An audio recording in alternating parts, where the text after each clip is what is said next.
Okay, we were talking about venous thromboembolism, so this is my last talk about it. But now I'm going to change the way of thinking. Now I'm going to talk about what happens when you make some procedures like ablation of the venous saphenous vein. That it's a myth or reality. So I have no disclosures for this talk. So why we have to be aware about DVT, because some of the times you know that DVT changed to a VTE. So venous thromboembolism is a quite serious disease. So the diagnosis of VTE and DVT after procedures were saying by Dr. Lowell Kapnick in 2006 that he developed the four-tiered classification system to guide the diagnosis and management of EHEAT. EHEAT means endovenous heat-induced thrombosis with the new procedures that we have. So it was 2006. So we have to think about it from 2006. Nowadays we have procedures, heat induces, and procedures without heat. So we're going to see it there. So the EHEAT class 1 is a thrombus extension up the level of the saphenous femoral junction. Level 2 is a thrombus extension into the deep venous system cross-sectional more than 50%. And level 3 is a thrombus extension into the deep venous system cross-sectional area more than 50%. And the last one is a complete occlusion of the deep vein. So nowadays that we have the glue induces thrombosis, we have to think about it. So we have two different types of thrombosis. The endovenous heat induces thrombosis and the endovenous glue induces thrombosis. So the chronic venous insufficiency affects more than 40% of the US populations. Intervention for symptomatic venous diseases comprises a large portion of many vascular practices, and the treatment of superficial chronic venous disease has involved open surgery treatment to minimally invasive endovenous closure. So thrombotic complication and thermal ablation has been well reported, with overall complication rate at less than 2%. So we're going to check some studies. This study is compared the incidence of endovenous heat-induced thrombosis and endovenous glue-induced thrombosis in a large cohort of patients with chronic venous insufficiency. So the patients were categorized by procedures. This was made by Medtronic, the company. So they have two different kind of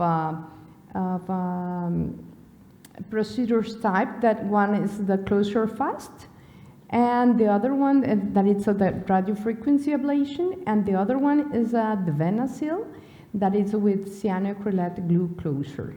So the primary endpoint was the incidence of EHEAT or EGEAT. The secondary endpoint with this incidence of deep venous thrombosis or pulmonary embolism. So this is a large amount of patients, not so much, but 803 patients were undergone more than 1,000 procedures during the study period. That means that the age was 62 years old, and more of them were women. And some of them goes to the radiofrequency. Most of them, it was 700, and almost 400 were to the glue procedures. So the combined closure rate was 98 post-procedure. So the Doppler ultrasound, it was performed at the 7 days after the procedure. This is very important. I put it in yellow, but this is very important because sometimes we check the patient at 7 days and you can find something that it's not good. So The average Caprin score was 5.2, so the deep venous thrombosis rate was 0.1 in the radiofrequency procedures, and the incidence of EHIT and EJIT was more or less than 1.9% and 1.3% respectively. So the deep venous thrombosis rate was 0.1 with radiofrequency cohort and 0.3 in the cohort of the glue procedures. So the conclusions of this study was the results have demonstrated the safety from radiofrequency and the glue procedures, both techniques, and further work might help to identify how these results can be achieved across all venous ablative techniques from chronic venous insufficiency, even for patients populations with advanced venous disease and possibility of greater than average risk of thrombotic event. In this article, the incidence of venous thromboembolic events after venous ablation is low, and this patient with lower extremity ulcers has experienced an increased risk of DVT. So we have to separate the patients between the only ones that they have only chronic venous insufficiency and the other ones that who has ulcers, because sometimes the patients who have ulcers on the legs, they have a post-thrombotic syndrome. So that's why they have maybe increased risk of DVT. In this article, the objective of this article was recommend duplex ultrasound following the endovenous ablation. However, the screening may not be cost-effective or clinical indicated. The most common abnormal finding was endovenous heat-induced thrombosis, that it was level 1 or 2, like we can see it in the latest classification, and represent the extent of the thrombus from saphenous and less than 50% across the femoral or popliteal vein. So the results was a very good number of patients, 31,000 patients were included, and most of them, the bullet incidence of EHIT from the 2 to the 4, number 4, deep venous thrombosis and pulmonary embolism in total was 1.32%, that is low, and DVT excluding EHIT was 0.20%, and the EHIT from 1 to 4 it was 2.5%, and the EHIT from 2 to 4 it was 1%. There were no mortality for this kind of techniques, and there was a lower DVT rate in thermal and non-thermal ablations, and all the VTE that it was EHIT 1 to 4, DVT or PE thermal techniques had more thrombosis, 2.5 versus 0.5. So, the ones that who receive duplex ultrasound during the first post-operation week had 3 times higher EHIT incidence. So, in this kind of patients who were undergoing pharmacological prophylaxis has less EHIT compared with those who didn't get the anticoagulations. So for this, I have two things to say. That first of all, we have to put some anticoagulations for the patient, and the second one is sometimes you don't have to be so careful for the first Doppler ultrasound, because almost all the patients in the weeks before that you realize that you have an EHIT 1 or 2, it becomes better when the time passes. So when you have a concomitant phlebectomy and the patient history of VTE are independent risk factors for EHIT after endovenous ablation with radiofrequency. that is important that this history of tobacco use or use at an advanced stage of venous disease may also play a role. And for patients with these high-risk features, care should be taken to prevent, identify, and treat EHIT early. So what we can do when we have an EHIT? Well, first of all, we have to change the institutional policy that to reduce the severe EHIT rates in patients. So we have to measure, first of all, the grades of venous vein, the diameter, so we can achieve better results and less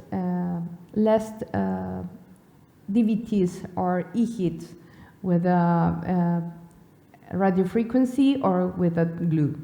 So no association was found with peri-procedures low molecular weight heparin. So what are the alternative strategies? Well, the ablation catheter is positioned in an appropriate distance from the saphenofemoral or saphenopopliteal junction. Normally, they used to tell us it was 2 centimeters. And for example, in my own practice, I don't measure the 2 centimeters. I only take in account the epigastric vein, and so I start to do the laser.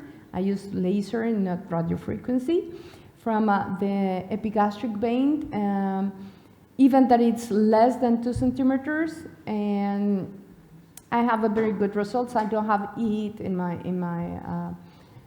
my personal work. And what else? I always put anticoagulation during the procedure, low heparin, weight of heparin subcutaneous. And I always do this kind of procedures ambulatory, so they have to walk, the patients.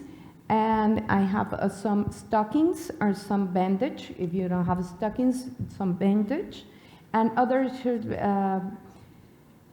after the procedure, you can use anticoagulation if the patient have a history of PTS or have a history of VTE or DVT, or the use of antiplatelets and the pharmacologic strategies.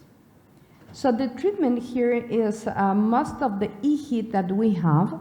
There are, like you can see, from EHIT class 1, most of the patients were undergoing aspirin or clopidogrel, that it's the treatment from the class of EHIT. And the class of EHIT 2, most of the patients, they go on their rivaroxaban. It's the same from or enoxaparin, and there were the treatment for the EHIT class 2, 3, and 4. And I'm going to invite you now to the vasculature that it's in Mendoza, Argentina. It's a mixture of, like here, that I'm very happy to be here because there is radiologists, cardiologists, and vascular surgeons. So I guess between together and all the specialists, we can learn from each other. So this kind of a tour, it's called vascular tour, is made from cardiologists, radiologists, and vascular surgeons. So you are invited to go. But it's a short notice. Short notice. in several days. Yes, but besides that, but next it's year, a beautiful next place. year, yeah. This year is going to be in a few weeks, and it's a beautiful place. It's Mendoza, Argentina, where there is a good red wine. Yeah. So you are invited. Yeah, and besides, it's the first, it's the first meeting that you go, and when you go outside, instead of coffee, you drink a cup of wine. Ah, yeah, it's a very good idea. Yes, and it's beautiful because there is it's made in a wine place and a fabric, so it's beautiful. So all of you are invited. Thank you. Thank you so much. Dear colleagues, questions, remarks? I enjoyed that very much. how important is it to give strong compression of the treatment of injection sclerotherapy? I can understand why it wouldn't be important in a long saphenous vein that's been, obliterated by radiofrequency, Yes. high temperatures. But over 60 years ago, the original inventor of all of this was a man called Fegan in Ireland. And all of the rich ladies from all of Europe used to come and see him, and he became extremely successful and wealthy with injection sclerotherapy of the long saphenous, great saphenous vein. But he insisted that they were wrapped up very tightly with bandages for 2 weeks because he was trying to get the walls to stick together. And I'm just asking you in your own practice and noticing other people's practice, particularly with foam injection, the importance of strong compression. What do you feel about it? Okay, there are some studies about compression, and they didn't get a good, how can I say it, differential results with a compression for a lot of days or a compression only after the procedure. They didn't have a clear differential results. So, for example, if you are puncturing a vein, you know that you have to be a compression. Depends on, you cannot give some bruises on the patient. If you use, for example, the catheter for radiofrequency is a 6 French. So it's a big hole in a vein. If you don't do compression, it's gonna be a bruise, maybe an hematoma. So that kind of things, the patient doesn't like it.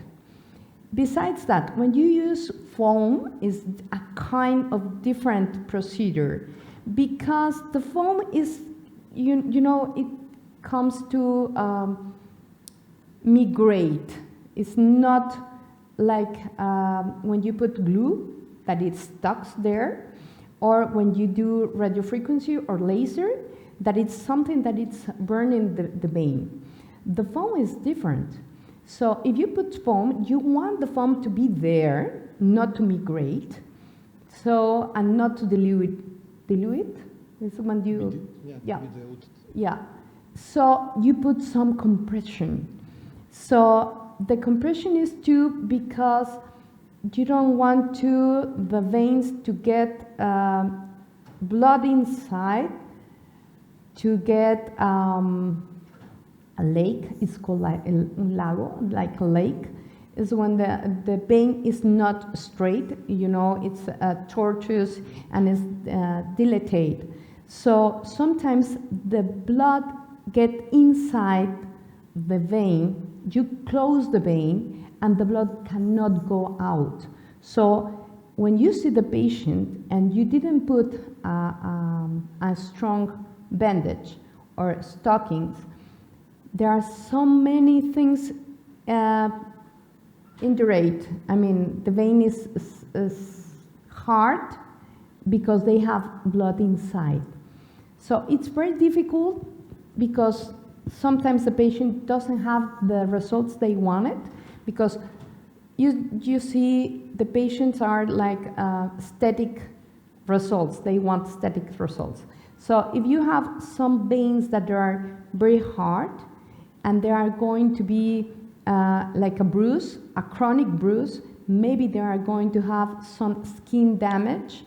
So you don't want that. That's why we put the bandage for that. Not to have blood and foam in the same place that you have, you are going to close that vein and you don't want blood inside. Yeah, so I guess it's, I don't know if I'm clear about it. You're favoring compression?